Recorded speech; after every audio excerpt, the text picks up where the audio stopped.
তো স্বাগতম জনাইছো সকলকে এখন নতুন ভিডিঅ'লৈ। তো আজিৰ ভিডিঅ'খন বহুত বেছি গুৰুত্বপূৰ্ণ হ'বলৈ ওলাইছে, কিয়নো যদিহে আপুনি এতিয়ালৈকে চৰকাৰৰ ফালৰ পৰা ৰেচন কাৰ্ড লাভ কৰা নাই, তো আজিৰ ভিডিঅ'খন আপোনাৰ বাবে অতি গুৰুত্বপূৰ্ণ হ'বলৈ ওলাইছে।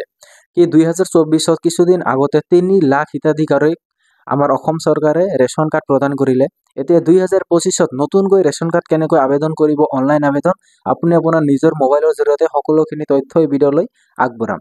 তো আজিৰ ভিডিঅ'খন আপোনাৰ বাবে গমে পালে বহুত বেছি গুৰুত্বপূৰ্ণ যদিহে আপোনাৰ এতিয়ালৈকে ৰেচন কাৰ্ড নাই, আৰু আপুনি এইখন ভিডিঅ'ত ক্লিক কৰিছে মানে আপোনাৰ অলৰেডি ৰেচন কাৰ্ড নাই ভাৱে আহিছে। তো আহক ভিডিঅ'খন আজি আৰম্ভ কৰোঁ, আৰু আপুনি কোনখন জিলাৰ পৰা মোৰ ভিডিঅ'খন চাইছে অৱশ্যই কমেণ্ট কৰিব নাপাহৰিব। তো বলক আজিৰ ভিডিঅ'খন আমি আৰম্ভ কৰোঁ।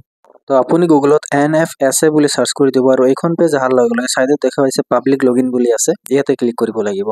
ইয়াতে ক্লিক কৰাৰ লগে লগে আপোনালোকক প্ৰথমে ৰেজিষ্ট্ৰেশ্যন কৰিব লাগিব, আৰু ৰেজিষ্ট্ৰেশ্যন কৰাৰ বাবে কি কৰিব লাগে সকলোখিনি তথ্য আপোনালোকক ষ্টেপ বাই ষ্টেপ বুজাই দিম। ইয়াৰ বাবে নিউ ইউজাৰ বুলি লিখা আছে, নিউ ইউজাৰত ক্লিক কৰি দিব, আৰু এইখন দেখা পালে এখন ফৰ্ম আহি গ'ল। এইখন ফৰ্ম আপোনালোকৰ কি ফিল আপ কৰিব লাগিব। এইখন ফিল আপ কৰাৰ পিছত কি আপোনালোকে সকলোখিনি তথ্য ভিডিঅ'খনৰ শেষলৈকে চালে বুজা হ'ব, ঠিক আছে। তো কি ফাৰ্ষ্ট অফ অল আপুনি ইয়াতে আধাৰ নম্বৰ দিব, কেপচাৰ ফিল কৰিব, আৰু গেট OTPত ক্লিক কৰিব। তো সেই OTPখন অহাৰ লগে লগে আপুনি ইয়াতে সাবমিট কৰি ঠিক আছে, লগইন OTPত ক্লিক কৰি ইউজ OTPত ক্লিক কৰি দিব। ইউজ OTPত ক্লিক কৰাৰ লগে লগে 3 ডটত যাব, 3 ডটত গৈ আপুনি দেখা পাইছে ৰেজিষ্ট্ৰেশ্যন ফেচিলিটি বুলি আছে, ইয়াতে যাই নিউ ৰেজিষ্ট্ৰেশ্যন ক্লিক কৰি দিব। ইয়াতে নিউ ৰেজিষ্ট্ৰেশ্যন ক্লিক কৰাৰ লগে লগে আপোনালোকৰ মাজত ইয়াতে দেখা চিলেক্ট ইয়ৰ ষ্টেট, ইয়াৰ পৰা আপুনি কি অসম চিলেক্ট কৰি ল'ব, আৰু যিখন ষ্টেট হয় আপোনালোকৰ সেইখন ষ্টেট আপুনি চিলেক্ট কৰি ল'ব। এইখন অহাৰ পিছত কি আপোনালোকৰ মাজত দেখা পালে ইয়াতে ফটো আহি গৈছে, ইয়াতে আপোনালোকৰ মানে আপোনাৰ ডিষ্ট্ৰিক্টখন আহি যাব, জিলা আহি যাব, ইয়াতে চিলেক্ট কৰি ল'ব, ঠিক আছে। তো মই এখন গুজৰাটৰ চিলেক্ট কৰি আছোঁ, তো সকলোখিনি আপোনালোকে ষ্টেপ বাই ষ্টেপ চাই লওক। ইয়াতে কি আপোনাৰ এখন ফটো আপলোড দিব লাগে, ফটো আপলোড দিয়াৰ পিছত কি ইয়াতে আপোনাৰ আধাৰ কাৰ্ড অনুযায়ী নাম, ষ্টেপ, gender, date of birth, mother's name, father's name, এইখিনি জেনুইন বস্তু হয়, মেৰিটেল ষ্টেটাছ, আপুনি মেৰিড নে ছিংগেল, সকলোখিনি ফিল আপ কৰি আপোনালোকে নেক্সটত ক্লিক কৰিব লাগিব। তো ইয়াতে আপুনি দেখা পাইছে দুটা টিক, ইয়াতে আপুনি মোবাইল নম্বৰ দিব লাগিব, ইয়াতে ইমেইল ID দি দিব, আৰু ইয়াতে কি সৰু এটা বক্স দেখা পাইছে, ইয়াতে কি আকৌ আপোনাৰ আধাৰ নম্বৰ টাইপ কৰি ইয়াতে অকুপেশ্যন চিলেক্ট কৰিব লাগিব। অকুপেশ্যন চিলেক্ট কৰাৰ পিছত এনুৱেল ইনকাম দিব লাগিব, আৰু সেভ এণ্ড কণ্টিনিউত ক্লিক কৰিব লাগিব। পিছত আপুনি কি প্ৰেজেণ্ট এড্ৰেছ দিব লাগিব, আধাৰ কাৰ্ডত অনুযায়ী আধাৰ কাৰ্ডত যিখন এড্ৰেছ আছে সেই এড্ৰেছখন ফিল আপ কৰি সেভ এণ্ড কণ্টিনিউত ক্লিক কৰিব। এইখন ক্লিক কৰাৰ পিছত ইয়াৰ পৰা কি আপোনালোকে কেটেগৰী চিলেক্ট কৰিব, আপোনাৰ কাষ্ট চিলেক্ট কৰিব, হাউচ টাইপ আপোনালোকৰ নিজৰ হাউচ নে বেলেগৰ আপুনি ভাড়া থাকে, সকলোখিনি ইয়াতে চিলেক্ট কৰিব। আৰু তলৰ ফালে দেখা পাইছে বেংক ডিটেইলছ আছে, আৰু ইয়াতে কি আপোনালোকৰ বেংক ডিটেইলছখন ফিল আপ কৰিব লাগিব।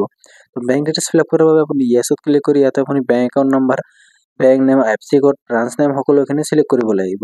এইখন চিলেক্ট কৰাৰ পিছত কি তললৈ আহি যাব, তললৈ অহাৰ পিছত ইয়াতে কি আপুনি ইয়েছ দেখা পাইছে, ইয়েছখন চিলেক্ট কৰিব, আৰু ইয়াতে বাৰ্থ ইয়াৰ 7 কণ্টিনিউত ক্লিক কৰি দিব। এইখন ক্লিক কৰাৰ পিছত আপুনি দেখা পালে দুখন হৈ গ'ল, আৰু এতিয়া কি ফেমিলি মেম্বাৰ এড কৰাৰ বাবে আপুনি ৰেচন কাৰ্ডত কাৰ নাম জইন কৰিব বিচাৰে সেইখন ক্লিক কৰাৰ বাবে কি আপোনালোকে আকৌ যাৰ নাম জইন কৰিব বিচাৰে তাৰ ফটোখন আপলোড দিব লাগিব, আৰু সকলোখিনি ষ্টেপ বাই ষ্টেপ এড্ৰেছবোৰ ফিল আপ কৰিব লাগিব। এড্ৰেছবোৰ ফিল আপ কৰি কি আপোনালোকে ছেম বাই ছেম সেই যেনেকুৱা ছেম প্ৰচেছ সেই প্ৰচেছেৰে সেই ফেমিলি মেম্বাৰজনৰ সকলোখিনি তথ্য ইয়াতে আইডেণ্টি প্ৰুফ, এড্ৰেছ প্ৰুফ দি দিব লাগিব। আইডেণ্টি প্ৰুফ পেন কাৰ্ড, আধাৰ কাৰ্ড দিব পাৰে, এড্ৰেছ প্ৰুফ বেংক পাছবুক দিব পাৰে, আধাৰ কাৰ্ড দিব পাৰে। তো ইয়াতে দেখা পাইছে এতিয়া কি 3 নম্বৰ ষ্টেপ NFCA চেণ্টাৰ বুলি লিখা আছে। এইখন পেজত যোৱাৰ বাবে আপোনালোকে কি সকলোখিনি ইয়াতে আপুনি দেখা পাইছে আপোনাৰ নিজৰো ডকুমেণ্ট ডেট আপলোড দিব লাগিব। তলত আহি সেভ এণ্ড কণ্টিনিউত ক্লিক কৰিব। সেভ এণ্ড কণ্টিনিউত ক্লিক কৰাৰ পিছত দেখা পালে কি সকলোখিনি তথ্য হৈ গ'ল। তলত আহি আৰু সেভ এণ্ড কণ্টিনিউ আৰু এবাৰ ক্লিক কৰিব লাগিব। আপুনি সকলোখিনি চাই কৰি ল'ব, আৰু ইয়াতে কি তলত ষ্টেপখন দি আপুনি সেভত ক্লিক কৰি দিব। এইখন সেভত ক্লিক কৰাৰ লগে লগে এখন ৰেফাৰেঞ্চ নম্বৰ আহি যাব। এই ৰেফাৰেঞ্চ নম্বৰখন আপোনালোকৰ ওচৰে পাজৰে যিখন ডিলাৰ আছে সেই ডিলাৰৰ ওচৰত লৈ যাব, আৰু আপোনালোকৰ এই 2 মাহ পিছত ৰেচন কাৰ্ডখন লাভ কৰিব চৰকাৰৰ ফালৰ পৰা।